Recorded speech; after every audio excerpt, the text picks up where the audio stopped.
Good morning or good evening, wherever you are.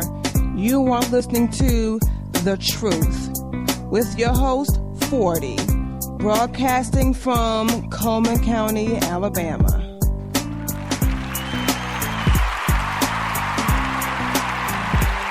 Hello, and welcome to the second episode of The Truth.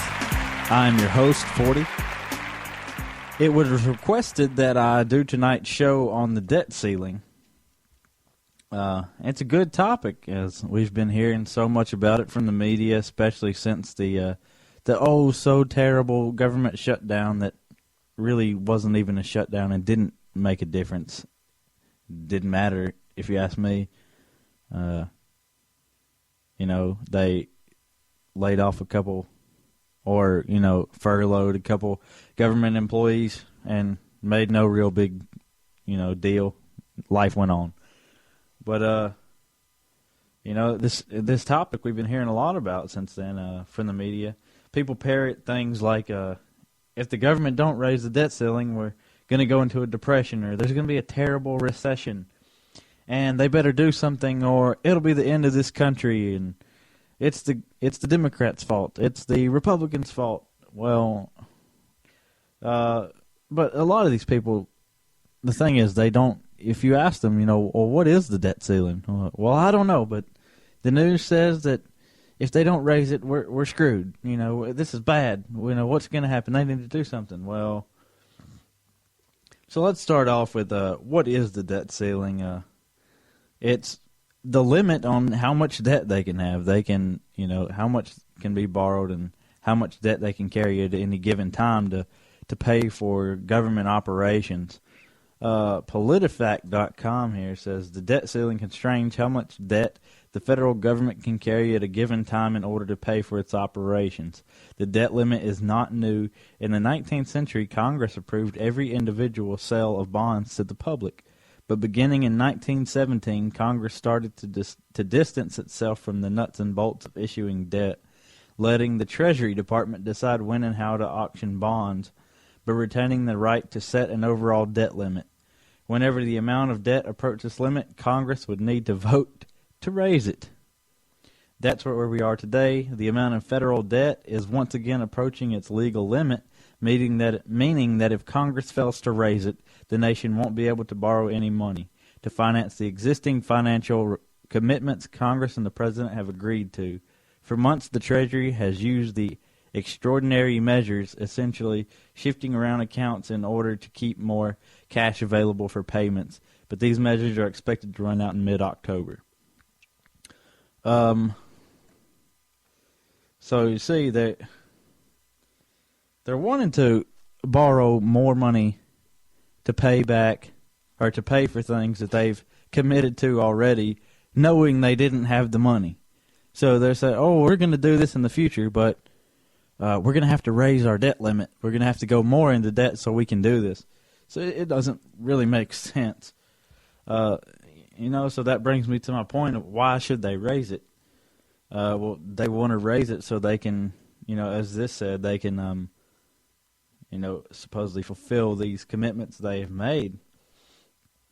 And, and that makes me think, so how much exactly does, the U.S. owe in debt? How much debt do we have? Is it really that bad? Is it as bad as the media is talking about?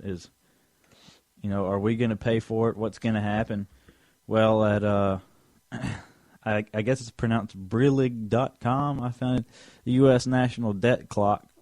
Let's see if I can tell you how much the debt is without stumbling over myself. It is $17,083,332,000.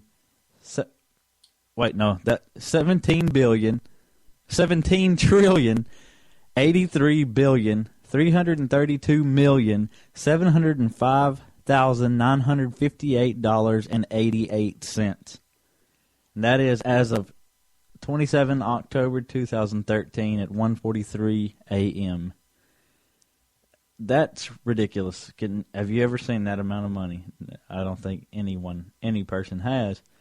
It says here the estimated population of the United States is 316 $1,924,048. So each citizen's share of this debt is $53,903.55. The national debt has continued to increase an average of $2.60 billion per day since September 30th, 2012. Concern? Tell Congress and the White House. Somebody needs to tell them, because obviously they don't get it. They don't see it. They can't figure it all out. They just want to argue over it,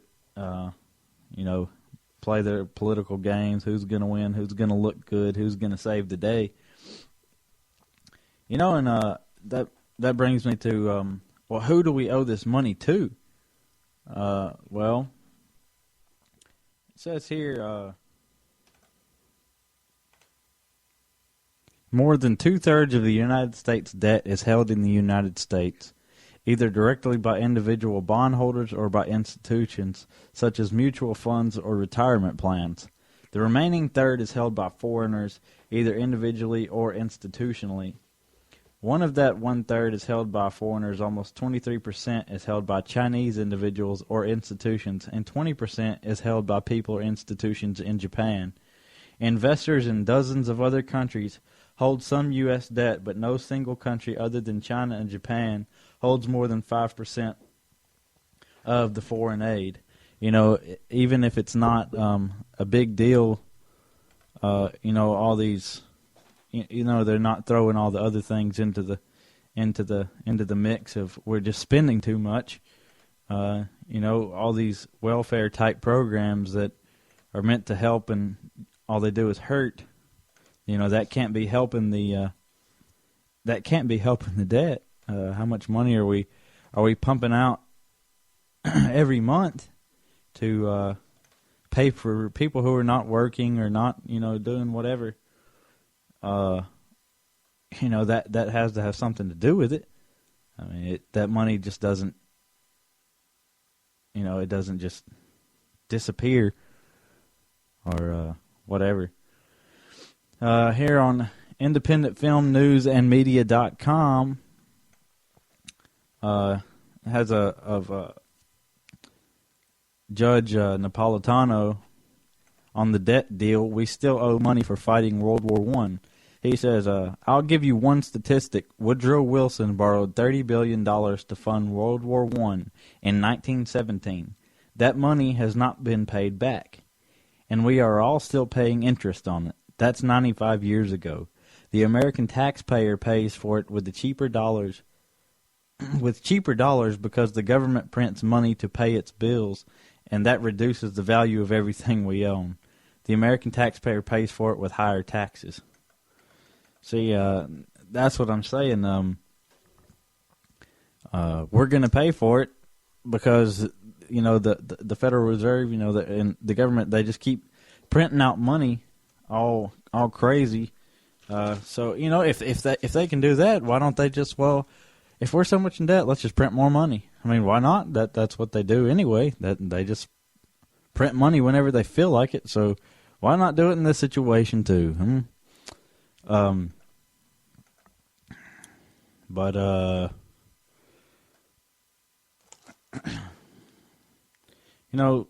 Should the debt limit be raised? We're hearing all this fear about it, but should it be raised? I say no. Why should you raise it? Why would you do that? Think it's like saying if say I buy a car and I can't pay it off, or no, let's say I get a credit card and I'm all in debt on this credit card. I've used $2,000, and I say, well, I don't have the money, so I'm going to raise the limit I've set for myself. I'm going to get another credit card to pay back the credit card I just bought and I can't pay for. So that's never going to end. You're just going to keep getting credit cards and keep getting credit cards to pay this one off, and then that one you used to pay that one off, and that one you used to pay that one that paid that one off, and it'll just never end. So I don't see the point in raising the debt limit, because it's just digging the hole deeper and deeper. And, they set the debt limit for themselves. So, if you set a rule, don't change it like little kids, or the rule was pointless in the beginning. There's no point in having a rule if you're just going to change it when it benefits you. It's like, you're playing hide and go seek, and you say to count to 10. Well, then you count to 5. Say, well, I'm going to do that because it's better for me because I can find everybody faster that way.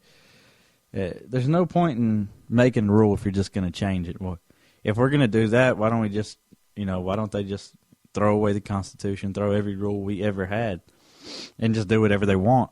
Why even have the debt limit? Why not just throw it out if you're just going to vote to raise it all the time? And people will say, well, these bad things will happen. Just like the so-called government shutdown, people will, oh, well, what about all these people who are living off the government and getting their checks? Well, so what? They can figure something out. And that's what the government needs to do now. Figure something out. Stop changing the rules and, making everything, changing rules to make everything work the way you want it to. It shows the hypocrisy of the government. If you don't pay your taxes on time, you're going to get fined and thrown in jail. You have to pay your taxes when they say, or you're going to be in prison. So let's do the same thing to them. If they're going to keep running up the debt that taxpayers are having to pay for, then let it be the same punishment as you not paying your taxes that you shouldn't have to pay in the first place. But yeah, well, it's time for us to take a break. We'll be back in a little bit. You own a business in Coleman County? Are you part of a band? Planning an event? Having a yard sale? Or anything that needs advertisement? You may be thinking, wait, ads are expensive. But no, to get an ad to play on this show is absolutely free. It's simple. Just email us at thetruthwith40@gmail.com. That's thetruthwith40@gmail.com. And tell us what you wanted to say. Or we'll set an appointment for you to come in the studio and record it yourself. Either way, it's free.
Welcome back.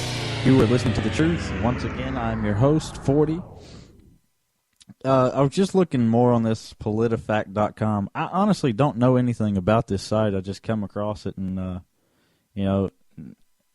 that's what I bring up. They're saying these things, not me. Whether these things are true or not, I don't know, but that's what I'm doing, is seeing what these, media-type things say. And I don't really believe anything I read or see on the news. I'm just saying if these things are true, then this is what I think about it. But it says here, Obama continued, raising the debt ceiling does not increase our debt. It does not grow our deficits. It does not allow for a single dime of increased spending. All it does is allow the Treasury Department to pay for what Congress has already spent. See, that's a clever little trick he's trying to pull there. They're just paying for what you've already spent. So that's like saying that, say, my mom is giving me money she's not, spending any more. She's just giving me money for what I've already told somebody I would buy. I went and I told this person, well, I'm gonna buy this from you as soon as I get the money. But you haven't spent it yet. That doesn't mean it's money you've already spent or commitment you've already made. You shouldn't have made the commitment in the first place if you didn't have the money. I don't know why the government can't do that. They expect people to do that. They expect individuals to do it, and they're the ones that are supposed to be smarter than us. They're the ones that are supposedly like you got Mitt Romney and people like him. I know he's not the president, but and I don't think he should be. But all these supposedly people who are supposed to be smarter than us, but they can't even balance a budget. They can't even keep their finances in order. And I think that we should. I don't understand why the government is held to a lower standard than we are. They should be held to a much higher standard than we are. But they're not. They just keep making mistakes over and over and over again like this. And it seems like nobody cares. Just, get somebody else in, they'll fix it. No, get somebody else in, they'll fix it. Well, as long as we continue to look for the government for the solution to these problems, they're just going to keep running the debt up and voting to raise the debt ceiling like they're doing now, and you're going to pay for it. So I say, no, do not raise the debt ceiling. Sometimes people need to fail. I'm sorry, I know we're talking about the country here, but spending must stop. The answer is not, we can't pay for these things, we got to raise the debt ceiling. That's not the answer. The answer is spend less then. If you're going more and more into debt, well, then maybe you need to cut back some of the money that's going out. And, and the answer also isn't to tax the people more to bring more money in. It's just quit spending. Quit, just stop. And all these pointless government agencies, let's cut the government down by 75% and just stop spending so much money. Stop going to war. Stop with all these welfare-type programs, forcing people to be more dependent, and just quit pumping out money. It's that simple. Don't raise the debt limit. And but I'm sorry. I know tonight's show was kind of short, but give me your opinions. I know I may have been kind of rambling on this one, but let me know. I mean, it was there wasn't really a whole lot for me to say on this. I just feel like, it's a simple situation. Who cares? Honestly, the debt ceiling, don't raise it. If you do, there's no point in having one. Sometimes that's the only way to learn a lesson is just to suffer the consequences. It's like with a child. If you want your child to learn something, the best way for him to learn is to let him mess up. Don't baby them all the time. Just let them make a mistake. Let them get hurt. You keep telling them not to touch the stove and they do it anyway. It's going to burn their hand and they won't do it again. I know this is a bigger situation, but I think it's the same idea, the same concept. But quite honestly, that's all I have to say about it. Don't raise it. Simple. Thank you for tuning in tonight, and hopefully we will see you next week. Remember, you should only accept the truth and nothing less.